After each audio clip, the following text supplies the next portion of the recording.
আসসালামু আলাইকুম, কেমন আছেন আপনারা সবাই? আজকে আমরা অ্যাঙ্গুলার 19 এর একটা নতুন টপিক নিয়ে আলোচনা করব।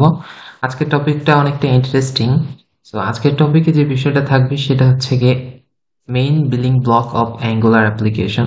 একটা অ্যাঙ্গুলার অ্যাপ্লিকেশন সম্পর্কে বা অ্যাঙ্গুলার অ্যাপ্লিকেশন ডেভেলপ করতে যে সকল বিষয়গুলো আমাদের জানা থাকা খুবই প্রয়োজনীয়, সেই সকল বিষয়গুলো আমরা আজকে দেখব।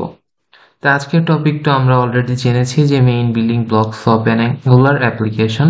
তো আজকের টপিকে যে বিষয়টা থাকবে, প্রথমেই যদি আমি পয়েন্টগুলো একটু পড়ি, সেটা হচ্ছে কি মডিউলস সম্পর্কে আমাদের জানতে হবে এবং components, templates, metadata, data binding, directives and services and dependency injection. So এই সকল টপিকগুলো সম্পর্কে আমাদের জানতে হবে। আমরা যদি একটু ডিটেলসে আলোচনা করি যে অ্যাকচুয়ালি এই মডিউলসটা কি, বা এটা এটা কি টাইপের কনসেপ্ট, এই বিষয়গুলো আমরা যদি একটু আলোচনা করি, সেক্ষেত্রে আমরা যদি দেখি যে আমাদের অ্যাঙ্গুলার 17-এর যে ওল্ড, মানে এর আগের যে ভার্সনগুলা, সেই ভার্সনগুলোতে আমরা একটা ফাইল পাবো, সেটা হচ্ছে app.modules.ps ফাইল, যে সম্পর্কে আমি ইতিপূর্বে ক্লাসে কিছুটা ধারণা দেওয়ার চেষ্টা করেছি যে আমাদের অ্যাঙ্গুলার 17-এর পরে একটা বড় চেঞ্জ এসেছে, যেটা কিনা স্ট্রাকচারাল চেঞ্জ। হ্যাঁ, এই চেঞ্জটা হওয়ার পরে এই ফাইলগুলা রিমুভ হয়ে গেছে। এখন আমি এই ফাইলগুলো আসলে অ্যাঙ্গুলার 19-এ আপনি পাবেন না, বাট এটা জেনে থাকা ভালো। তাহলে যেটা হবে যে আমরা যখন ওল্ড কোনো ভার্সন নিয়ে কাজ করব, সেক্ষেত্রে আমরা বুঝতে পারবো যে হ্যাঁ, এইটাকেই মডিউলস বলে বা এটাকে এভাবে নিয়ে কাজ করতে হয়। সেই জন্যই আসলে আমরা একটু মডিউলস সম্পর্কে আলোচনা করব বা জানব।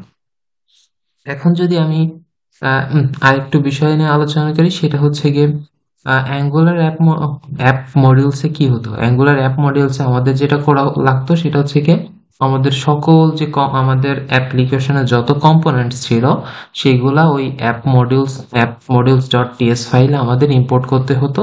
এবং এছাড়াও অন্যান্য যে সকল কনফিগারেশন, আমাদের ফর্ম মডিউলস বা অন্যান্য রিঅ্যাক্টিভ মডিউলস, এগুলোও ওইখানে আমাদের ইম্পোর্ট করে নিয়ে কাজ করতে হতো, যেটা কিনা আমাদের নতুন যে ভার্সন অ্যাঙ্গুলার 19-এ সেটা করতে হয় না আমাদের। এগুলো আমাদের যে আই মিন যে যে কম্পোনেন্টে যে যে পার্টগুলো আমাদের প্রয়োজন, আমাদের শুধু সেই কম্পোনেন্টগুলো ইম্পোর্ট করে নিয়ে কাজ করলেই হয়। বাট আগে সেটা হতো না। আগে কিন্তু আমাদের সব, মানে মডিউলস গুলা বা কম্পোনেন্টস গুলা আমাদের অ্যাপ এনজি মডিউল যে ডিরেক্টিভটা ছিল তার মধ্যে আমাদের ইম্পোর্ট করে নিয়ে কাজ করতে হতো।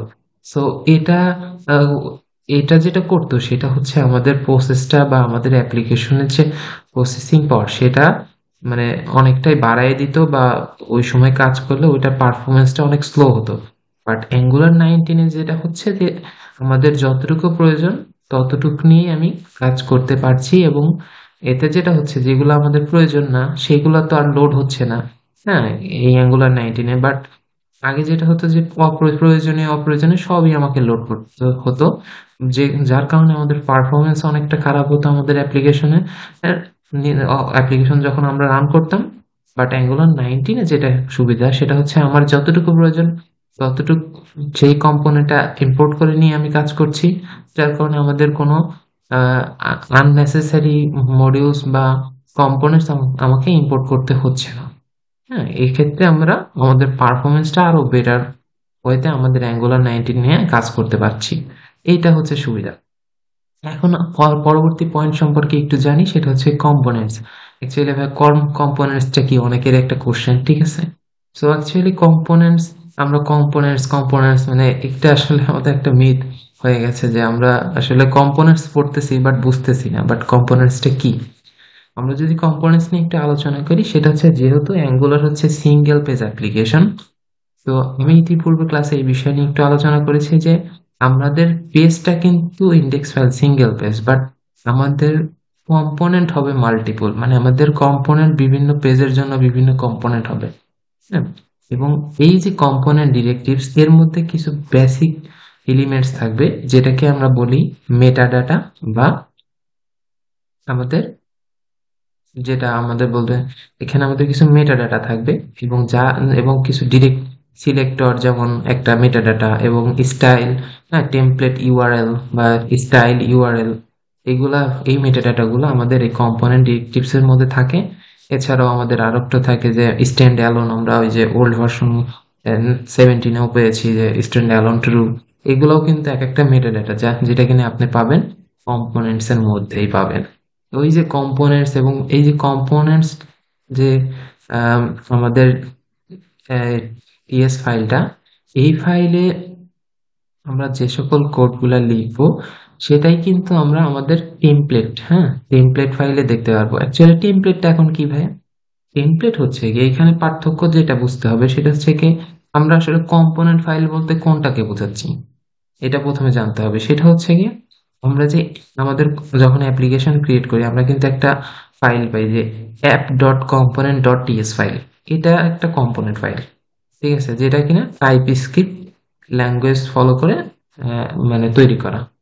এটা একটা কম্পোনেন্ট ফাইল, এটাকে আমরা এক্স্যাক্টলি কম্পোনেন্ট ফাইল বলতেছি। বাট আমরা টেমপ্লেট কাকে বলছি?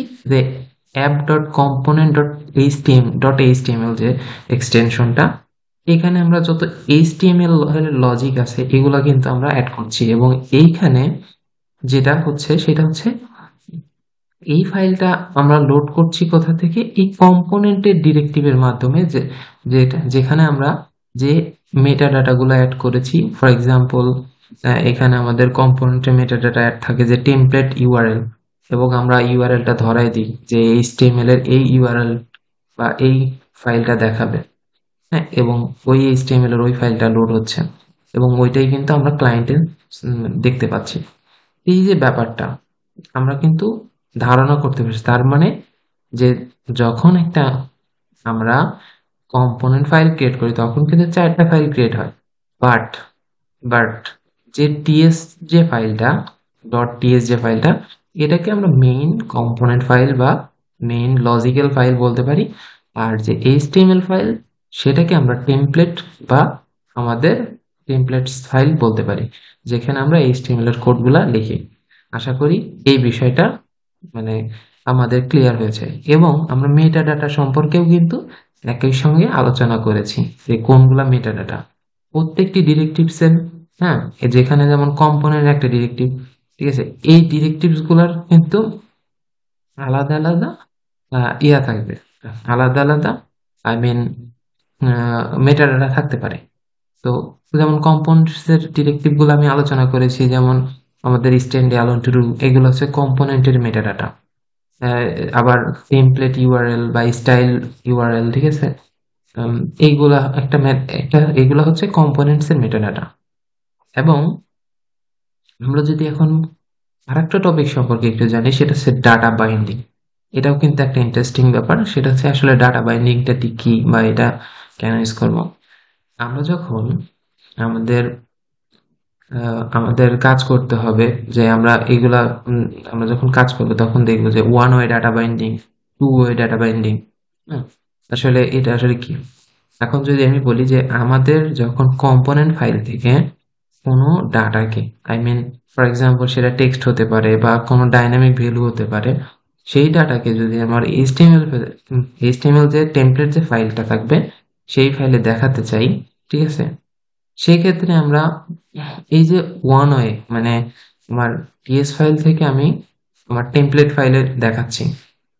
তো এটা আমরা যেমন আমাদের আমরা ইন্টারপোলেশন নিয়ে আলোচনা করব, হ্যাঁ, যে ইন্টারপোলেশন, তারপরে আমাদের ডিরেক্টিভ বাইন্ডিংস, হ্যাঁ, ক্লাস বাইন্ডিং, হ্যাঁ, স্টাইল বাইন্ডিং, এইগুলো সবই one way data binding. So এইগুলা হচ্ছে ওয়ান ওয়ে। আর টু ওয়ে ডাটা বাইন্ডিংটা যদি কি, সেটা যদি একটু আলোচনা করি, যে উভয় পাশে আমি এইচটিএমএল থেকে আমার কম্পোনেন্ট ফাইলে আমার ডাটা পাস করাচ্ছি, আবার কম্পোনেন্ট ফাইল থেকে এইচটিএমএল ফাইলে ডাটা কাজ করাচ্ছি। এটা যদি আমি একটা এক্সাম্পল বলি, যেমন এনজি মডিউল, হ্যাঁ, আমাদের ফর্ম, যখন ফর্ম নিয়ে কাজ করবো তখন দেখবেন যে এরকম একটা আমরা ডিরেক্টিভ পাচ্ছি, হ্যাঁ। সো এখানে আমরা এনজি মডিউল ইউজ করছি, এটা two way data binding. So এইরকম এক্সাম্পল আমরা ডিটেলস আরো আলোচনা করব নেক্সট ক্লাসগুলোতে। জাস্ট আমরা একটু ধারণা দিয়ে রাখলাম। এখন আসি আমাদের ডাইরেক্টিভস। অ্যাকচুয়ালি ডাইরেক্টিভসটা কি বা এটার আসলে কি প্রয়োজনীয়তা আছে।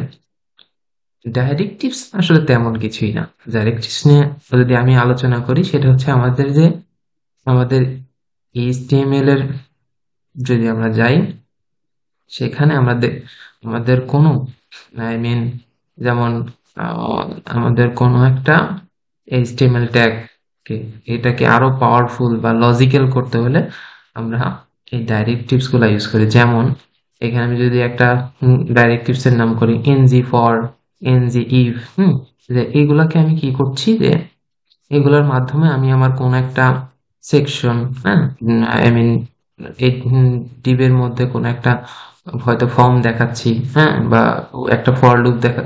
যেমন আমরা একটা টেবিল নিয়ে কাজ করলে কি করি, যে ng for দিয়ে আমাদের বাকি ডাটাগুলা লুপের মাধ্যমে লোড করাই।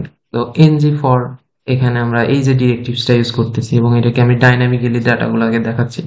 ng এর ডিফারেন্ট কেস, হয়তো আমি এটা দেখাবো না এটা দেখাবো, এরকম লজিক্যাল গুলা লিখতেছি। তো এগুলো কিন্তু ওই ডিরেক্টিভস ইউজ গুলো করে আমি আমাদের এই ডম গুলোকে ম্যানিপুলেট করছি। তো মূলত যেটা করছি এখানে সেটা হচ্ছে আমাদের এই যে মানে এই ডমকে ম্যানিপুলেশন করছি, তাই না? বা এই যে ট্যাগ গুলাকে আমরা HTML যে ট্যাগ গুলা, এগুলাকে আমরা আমাদের আই মিন এই ডিরেক্টিভ ইউজ করে আমাদের এই যে কাজগুলা করছি আমরা, হ্যাঁ, এই হচ্ছে ব্যাপার। আর এখন আসি সার্ভিস, বা সার্ভিস টপিকটা কি, বা সার্ভিস আসলে কেন প্রয়োজন। তো এটা নিয়ে যদি আমি আলোচনা করি, সেটা যদি বলবো সেটা হচ্ছে গিয়ে অ্যাকচুয়ালি সার্ভিসটা খুব একটা জটিল তেমন কিছু না। সার্ভিসটা একটা one kind of class file, ঠিক আছে? প্রথমে যে এইটা বুঝতে হবে। এবং অ্যাকচুয়ালি সার্ভিস এই ক্লাস ফাইলগুলো কেন প্রয়োজন আগে এটাও বুঝতে হবে। আমাদের এমন হয় যে কিছু কমন লজিক, কিছু কমন ফাংশনালিটি, যেটাকে নিয়ে সব কম্পোনেন্ট বা অনেকগুলা কম্পোনেন্ট ইউজ করছে, দুই বা ততোধিক কম্পোনেন্ট একই লজিক ইউজ করছে। তা আমরা যদি ওই সেম লজিকটা আমরা একটা সার্ভিস ফাইলে লিখি, তাহলে সে যেটা সুবিধা হবে যে আমাকে মাল্টিপল ভাবে মানে একই লজিক দুইটা ডিফারেন্ট কম্পোনেন্টে লিখতে হবে না। মানে আমি চাইলে একটা সার্ভিস ক্লাসে যে লজিকটা আমি লিখবো, সেটা আমি দুইটা কম্পোনেন্ট ক্লাসে বা কম্পোনেন্টস যে ফাইলটা থাকবে সেখানে আমি ইউজ করে কাজ করতে পারবো। এইটা হচ্ছে সার্ভিসের সবচেয়ে বড় সুবিধা, হ্যাঁ, যেটা কিনা আমাদের কোডের মানে রিডান্ডেন্সি কমাই দিবে। মানে কোড যে বারবার সেম জিনিস আমার আলাদা আলাদা কম্পোনেন্টে লিখে লজিক লিখতে হবে, মানে এরকম না। ঠিক আছে, এক্ষেত্রে সার্ভিস ক্লাসগুলা বা সার্ভিস ফাইলগুলো যেটা করবে সেটা হচ্ছে আমাদের কোড রিইউজেবিলিটি বাড়ায় দিবে। ঠিক আছে, এটা একটা ব্যাপার। আর এখন আমি পাশে যদি আমি একটু আলোচনা করি যে অ্যাকচুয়ালি এই সার্ভিস ফাইল যে ইউজ করব, বা এটা আমি কিভাবে ইউজ করব, হ্যাঁ। তো তারপরের টপিকে আমি দেখতে পাবো যে ডিপেন্ডেন্সি ইনজেকশন। সো এই যে ডিপেন্ডেন্সি ইনজেকশন, এই বিষয়টা একটু বোঝা। ডিপেন্ডেন্সি বলতে এখানে আমি যদি কম্পোনেন্ট এবং সার্ভিসের মধ্যে বোঝাই, একটু আলোচনা করি যে এখানে ফর এক্সাম্পল আমাদের যে কমন একটা অ্যাপ ডট কম্পোনেন্ট ডট, যে টিএস ফাইলটা, এটা একটা একটা একটা আমাদের কি বলে, এটা একটা কম্পোনেন্টস, তাই না? এবং আমি যদি একটা সার্ভিস ক্রিয়েট করি, এখানে আসলে কে কার উপর নির্ভরশীল, ডিপেন্ডেন্স।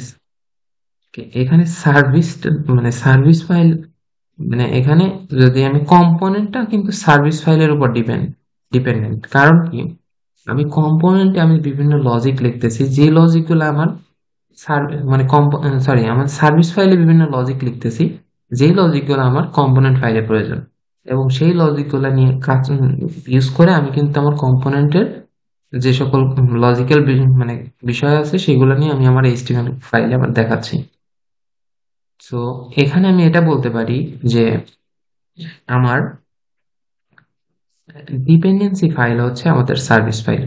এবং এই সার্ভিস ফাইলে আমরা কি করি, বিভিন্ন কমন লজিক বা ফাংশন এগুলো আমি লিখি, হ্যাঁ। আর সেটাকে ইনজেক্ট করি, মানে সেই সার্ভিসটাকে যে ইনস্ট্যান্স, সেই সার্ভিসের যে ইনস্ট্যান্স সেটা আমরা ক্রিয়েট করি কোথায়, সেটা আমরা ক্রিয়েট করি আমাদের কম্পোনেন্ট ফাইলে। এখন যদি আমি আবার অন্যভাবে এক্সাম্পল দিয়ে বলি এই বিষয়টা, সেটা হচ্ছে ফর এক্সাম্পল আমার দুইটা ক্লাস আছে, এ এবং বি। এখন এ হচ্ছে আমার একটা কম্পোনেন্ট ফাইল, আর বি হচ্ছে আমার একটা সার্ভিস ফাইল। সো বি তে হচ্ছে আমি আমার কমন লজিক গুলা বা এই ফাইলটা সবাই ইউজ করতেছে, বি এর যে ফাংশনালিটি সবাই ইউজ করতেছে, 2-3টা কম্পোনেন্ট ইউজ করতেছে। সিমিলারলি এ যে কম্পোনেন্ট, সেও বির লজিক্যাল ফাংশনালিটি ইউজ করতেছে। এখন এ যদি চিন্তা করে যে আমি বি এর ফাংশনালিটি বা বি এর যে কমন লজিক গুলো আছে সে ইউজ করবে, সে কিভাবে ইউজ করতে পারে? সে ইউজ করতে পারে এভাবে যে বি এর একটা ইনস্ট্যান্স বা একটা একটা কি বলে ইনস্ট্যান্স ক্রিয়েট করতে পারে। সেটা কি করবে, সে চাইলে সে কনস্ট্রাক্টর ইউজ করে ক্রিয়েট করতে পারে, বা অন্য কোনো ভাবে সে ইনস্ট্যান্স ক্রিয়েট করতে পারে, নিউ কমান্ড দিয়ে সে ইনস্ট্যান্স ক্রিয়েট করতে পারে বা অবজেক্ট ক্রিয়েট করতে পারে। সে পরে সে বি এর সব ফিচার নিয়ে কাজ করতে পারে। সো এই যে সে করতেছে কি, বি এর উপর একটা ডিপেন্ডেন্স, আশা করি ডিপেন্ডেন্সি ব্যাপারটা কনসেপ্টটা আসলে করে ক্লিয়ার হয়েছে আমাদের, যে সে বি এর উপর নির্ভরশীল, আদারওয়াইজ সে বি এর ফিচার গুলা পাবে না। সো এই যে আমরা ডিপেন্ডেন্সি ইনজেকশন বলতেছি, কেন বলতেছি, আশা করি এই কনসেপ্টটা আমাদের ক্লিয়ার হয়েছে।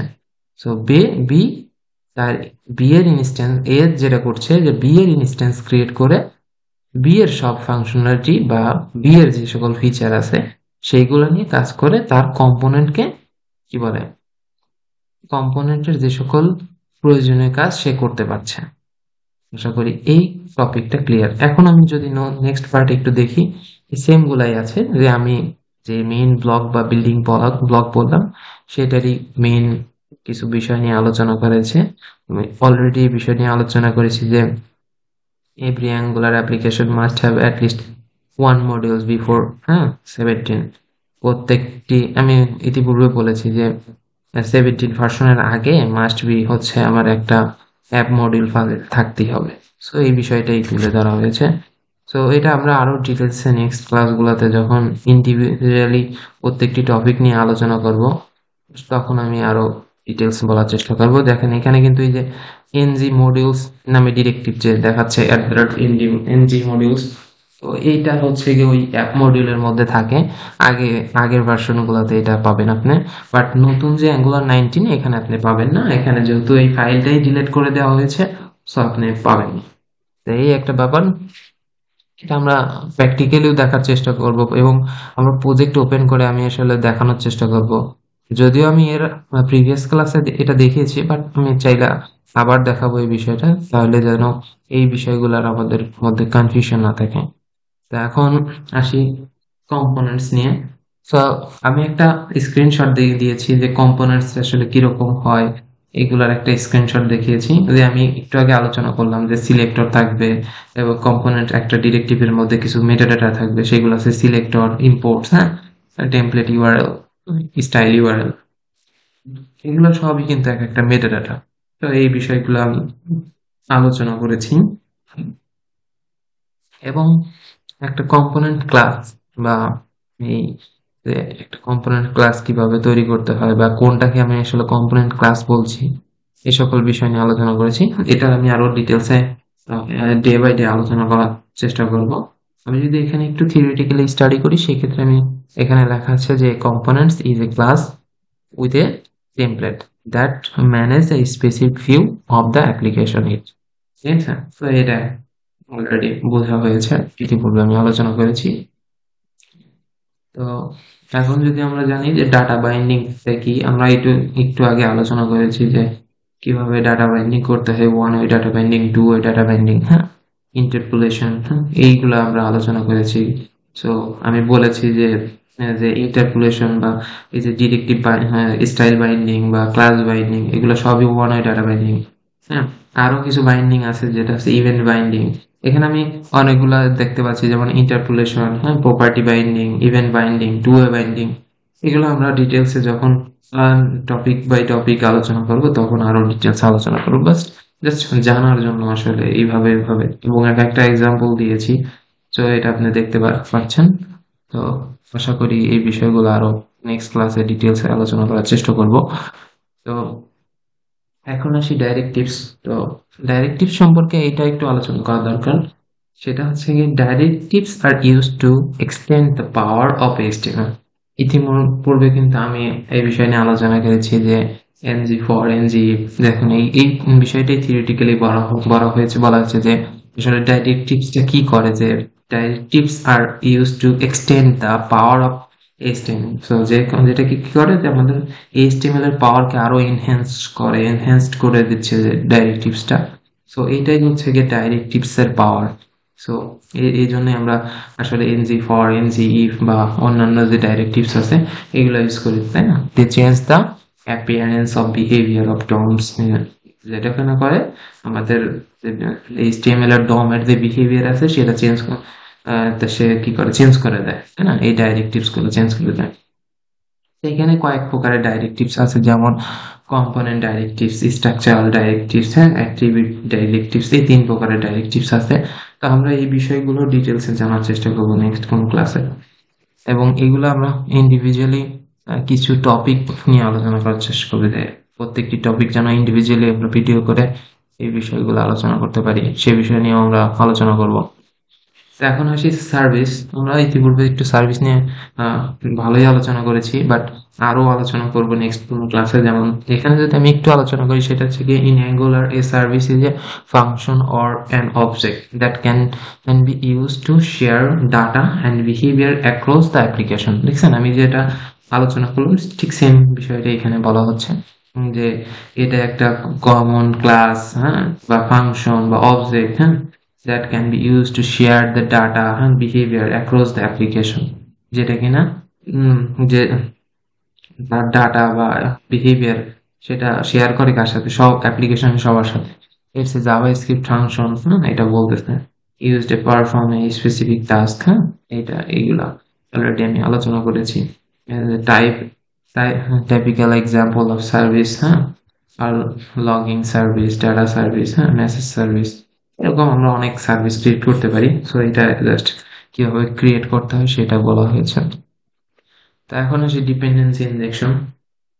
অলরেডি আমি ডিপেন্ডেন্সি ইনজেকশন সম্পর্কে ভালোই আলোচনা করেছি, বাট আবার একটু আলোচনা করি। সেটা হচ্ছে dependency injection is a software design pattern for object are passed as a dependencies instead of being hard coded within the object itself.